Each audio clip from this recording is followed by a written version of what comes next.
जब आप छोटे थे, आपको क्या सिखाया गया था? आपको अपने जूते की रस्सी बांधना सिखाया गया था, आपको नम्र होना सिखाया गया था, आपको पढ़ना लिखना सिखाया गया था, लेकिन क्या आपको खुद से प्यार कैसे करना सिखाया गया था? हो सकता है इस सवाल ने आपको सोचने पर मजबूर कर दिया हो। खुद से प्यार करने वाला कॉन्सेप्ट हाल ही में अपनाया गया है, पर पुराने समय में इसे बकवास समझा जाता था, जिसे खास चीज नहीं माना जाता था।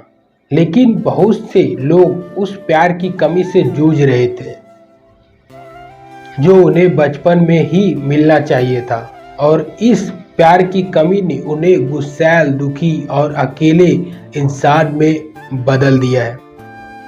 लेकिन इसका मतलब यह नहीं है कि आप इसके बारे में कुछ नहीं कर सकते।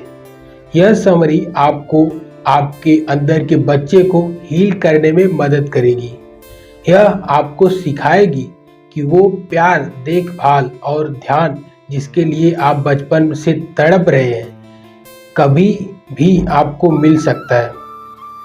सबसे बड़ी बात, इन सब के लिए आपको किसी पेरेंट्स की ज़रूरत नहीं है। आप बहुत अच्छे से अपने खुद के पेरेंट बन सकते हैं। Chapter number 1, finding the life we lost in living, understanding inner bonding. Tom की ज़िंदगी अच्छी खासी है। वो अपने जॉब में अच्छी पोस्ट पर है। वो अपनी मर्जी के हिसाब से जब चाहे वो चीज़ खरीद सकते हैं। इसके लिए उन्हें पैसे बचाने की ज़रूरत नहीं है। उनकी ज़िंदगी ऐसी है जिससे लोगों को जलन होती है, लेकिन फिर भी टॉम दुखी महसूस करते हैं।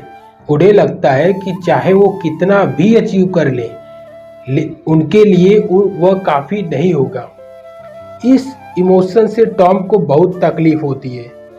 उन्हें समझ में नहीं आता कि इसे सही तरह से कैसे एक्सप्रेस करें।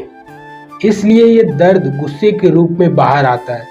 वह हमेशा अपने एम्प्लॉइज पर हर चीज के लिए चिल्लाते हैं।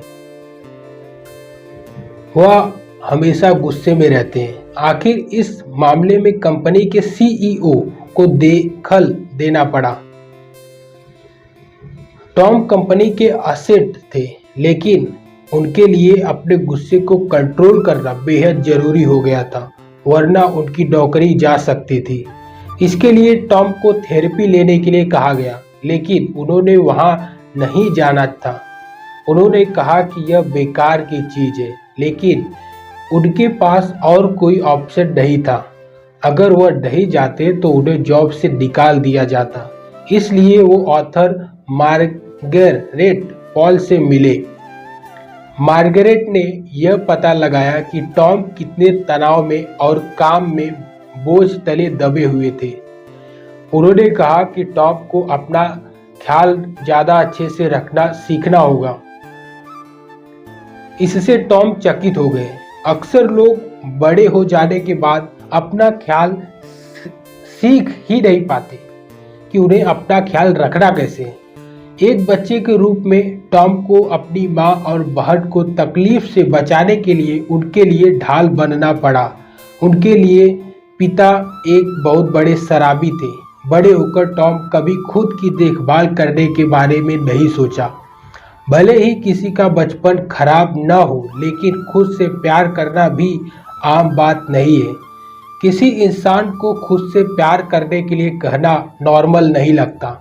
बचपन में आपने जो भी दर्द सहा है, उसे नज़रअंदाज या नकार दिया होगा।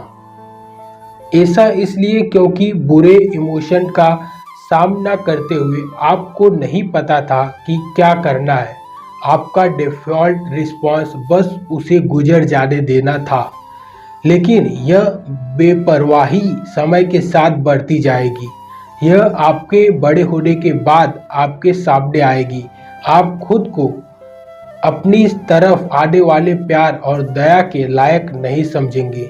इसका नतीजा यह होगा कि आप लोगों को ठुकराने लगेंगे और खुद को अकेला कर लेंगे।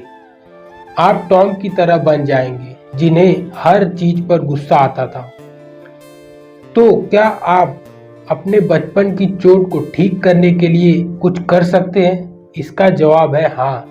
इसे इनर बॉन्डिंग के जरिए किया जा सकता है। इनर बॉन्डिंग वह प्रोसेस है जिसमें आप एक अडल्ट के रूप में अपने अंदर के बच्चे से जुड़ते हैं। इनर बॉन्डिंग खुद को वह प्यार देना है जो आपको बचपन में कभी नहीं मिला था। यह आपके अंदर की कश्मकश को समझने और उसे सुलझाने की एक कोशिश है। हाँ, आपका खुद के साथ एक इनर कॉन्फ्लिक्ट है, यानी अंदरूनी लड़ाई। यह लड़ाई आपकी सोच और फीलिंग्स के बीच में है। ये सोच तय करती है कि आपको क्या करना है चाहिए और क्या महसूस करना चाहिए। मान लीजिए जब आप कुछ करते हैं तो आप अपनी फीलिंग्स के बारे में नहीं सोचते। कई बार आप अपनी फीलिंग्स को नकार भी देते हैं। यह आपके अंदर एक लड़ाई यानी कॉन्फ्लिक्ट और संघर्ष और विरोध पैदा करता है। आप डिस्कनेक्टेड महसूस करते हैं। आपके अंदर का बच्चा एक बार फिर तकलीफ महसूस करने लगता है। लेकिन असल में आपके अंदर का बच्चा है कौन? आपके अंदर का बच्चा आपका वह पहलू है जो वल्नरेबल यानी कमजोर या आसानी से चोट खाने वाला साइड है।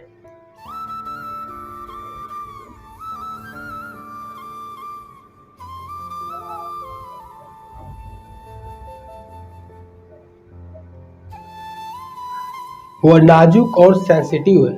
आपके अंदर के बच्चे को आपकी गट इंस्टिंक्ट माना जाता है। वह अक्सर आश्चर्य और इमेजिनेशन से भरा है, वो फीलिंग से भरा है और इंस्ट्यूटिव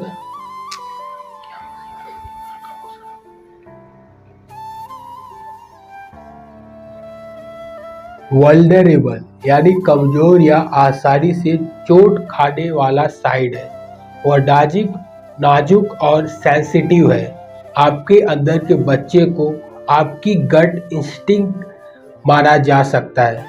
वह आश्चर्य और इमेजिनेशन से भरा है, वह फीलिंग से भरा है और इंट्यूटिव है।